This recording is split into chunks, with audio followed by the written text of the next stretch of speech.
So அப்படியே so so அப்படியே போயிட்டுருக்குங்களா மக்களே. அப்படியே போயிட்டுருக்கும்போது பார்ட் 2 வந்து அப்படியே போயிட்டுருக்கும்போது நான் வந்து என்னென்னா நான் வந்து எந்த வேலையும் செய்ய மாட்டேன் அப்படின்னு சொல்லிட்டேன். ஓகேங்களா, நான் வந்து எந்த வேலையும் செய்ய மாட்டேன் அப்படின்னு சொல்லிட்டு என்னை எந்த வேலையுமே யாருமே செய்ய சொன்னதே கிடையாது. ஓகேங்களா, என்னை எந்த வேலையுமே என்னை யாருமே வெளியில் செய்ய சொன்னதே கிடையாது. ஸோ எங்களுக்கு வேலை பார்க்குறதுக்கு தான் ஒரு 2 பேர் போடுவாங்க. நாங்கள் 2 பேர் தனியாக இருக்கக்கூடாதுன்னு சொல்லிட்டு ஒரு 2 பேர் புதுசாக வர 2 பேரை வந்து எங்கள் 2 பிளாக்லேயும் போடுவாங்க. நானும் சுப்லட்சுமி தான், நாங்கள் 2 பேர் தான் இருந்தோம். அவள் கொஞ்சம் மைண்ட் அப்செட் ஆனவ. இங்கே 2 பேரும் அங்கே 3 சும்மா அந்த தொகுதியை மட்டும் கூட்டுறது, அந்த குப்பையை கூட்டுறதால நாங்கள் வெளியில் விட்டால் நாங்கள் ஓடி போயிடுவோம் 2 பேரும் அப்படின்ட்டு எங்களை செய்ய சொல்ல மாட்டாங்க. வந்து பார்த்திங்கன்னா காத்தால மக்களே பொழுது விடியும் பாருங்கள். கரெக்டாக டான்னு 6 மணிக்கெலாம் கதவு லாக்கப்பு திறந்துருவாங்க. திறக்கும் போது தினம் செக்கிங்கு, உடம்பு ஃபுல்லாக செக்கிங்கு, அந்த துணியெல்லாம் அள்ளி கொட்டி ரொம்ப மன உளைச்சலுக்கு ஆளாக்குவாங்க. காலம் ரெகுலர் செக்கிங்கு. இந்த செக்கிங் குயினாலே ஒரு ஸ்டார் சீஃபாடு மேடம் சோதி மேடமும் 2 சோதி இருப்பாங்க. ஜோதி மேடமும் இன்னொன்று சிவபாகியம்மாவும் ரொம்ப செக்கிங் குயின். அங்கே 2 பேரும் ரொம்ப செக்கிங் பண்ணிங்க. அப்புறம் ஒவ்வொரு நாளும் பார்த்தீங்கன்னா மத்தியான செக்கப் வேறு, மத்தியான டியூட்டி வராங்க. அவங்க ஒரு பக்கெட் அள்ளி போட்டு செக் பண்ணுவாங்க. லாக்கப் அடைக்க போகும்போது ஒரு செக்கிங்கு. மன உளைச்சலே எனக்கு இந்த செக்கிங் தான் மக்களே. அவ்வளோ துணியை வச்சுக்கிட்டு அப்படியே போய் இது எங்கள் கடமைம்மா, இது எங்கள் கடமை அப்படின்னு சொல்லிட்டு செக் பண்ணுவாங்க. அப்படிங்கும்போது அப்படியே ஜாலியாக அப்படியே செக் பண்ணுவாங்களா. அப்படி செக் பண்ணும்போது நாங்கள் எந்த வேலையும் பார்க்க மாட்டோம். அப்புறம் சுப்லட்சுமியும் நானும் வந்து பார்த்திங்கன்னா நல்லா பயங்கரமாக சண்டை போட்டுக்குவோம் மக்களே. எங்களுக்குள்ள ஒரு என்ன சொல்கிறதுனே எனக்கு தெரியல மக்களே.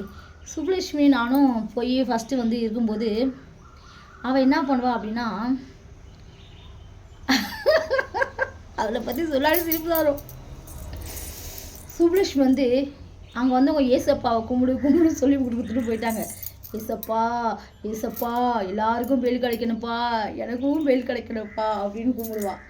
நான் சொன்னேன் தெரியுமா, என்ன சொன்னேன், சுப்பு ஏசப்பாவை மட்டும் கும்பிடாத, ஓம் சக்தி பராசக்தி கும்பிடு அப்படின்னு சொல்லிட்டு ஓம் சக்தி கும்பிடுன்னு சொல்லி கொடுத்துட்டு அதுக்கப்புறம் அல்லாவை கும்பிடாம ஏசப்பாவை கும்பிடும்போது இங்கே இருங்க எப்படி தெரியுமா சுப்பு கும்பிடுவா, இப்படி போட்டுப்பா. ஏசப்பா ஒரு 6 வயசு குழந்தை தான் அவன். இங்கே இருங்க இப்படி போட்டுட்டு ஏசப்பா எல்லாருக்கும் பேல் கிடைக்கணும் ஏசப்பா அப்படின்பா. இப்படி கொண்டு அதுக்கப்புறம் நான் சொல்லும்போது இப்படி இதை எடுத்துட்டு ஓம் சக்தின்னு கும்பிடுவா. அதுக்கப்புறம் அல்லாவை கும்பிடும்போது முட்டி போட்டுட்டு அல்லான்னு கும்பிடுவா. அவளுக்கு இது அது எல்லாரும் சொல்லுவாங்க அவ பாட்டுக்கு அழகாக ஏசப்பான்னு கும்பிடுவாங்க. இவன் ஒருத்தி அடங்காதவ ஓம் சக்தியை கும்பிடு அல்லாவை கும்பிடுன்னு அவளை 3 மாதத்தையும் கும்பிட வச்சிட்டியா அப்படின்னு சொல்லுவாங்களா மக்களே. வந்து பார்த்திங்கன்னா அவளை வந்து அந்த மாதிரிலாம் கும்பிட வச்சிருவேன். அவள் ரொம்ப டார்ச்சர் பண்ணுவான் மக்களே. எனக்கு வந்து ஓம் சக்தின்னு லாக்கப் ரொம்ப மன உளைச்சல் நானும் ரொம்ப ஆயிடுவேன்.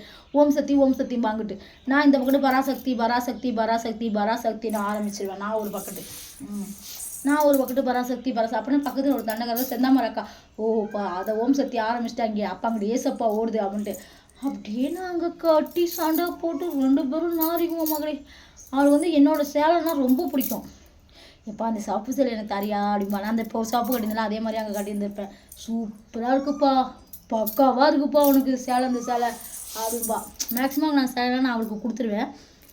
வந்து பார்த்தீங்கன்னா துவைக்கவே மாட்டான் மக்களை. துணியெல்லாம் அப்படியே கட்டிட்டு துவைக்காமே தான் வச்சுக்குவா. பாவம் நல்லா அழகாக இருப்பா ஆள் வேறு. அப்படியே போயிடுச்சு. தினம் ஒரு கண்டென்ட்டு. எங்கள் கண்டென்ட்டுக்கெல்லாம் அளவே இல்லை மக்களே. எப்படி நான் கண்டென்ட் உங்களுக்கு நான் என்ன சொல்கிறதுன்னு எனக்கு புரியல. அழகாக ஸ்மூத்தாக ஒரு நாள் நடந்த மெமரிஸ் தான் உங்களுக்கு நான் ஷேர் பண்ணுறேன். அடுத்த வீடியோவில் ஷேர் பண்ணுறேன். Okay bye. அடுத்த வீடியோவில் ஸ்வீட் மெமரிஸாக ஷேர் பண்ணுறேன். நான் அங்கே செய்த சில சில்மிச சேட்டைகளை உங்களுக்கு நான் அடுத்த வீடியோவில் ஷேர் பண்ணுகிறேன். நன்றி, வணக்கம்.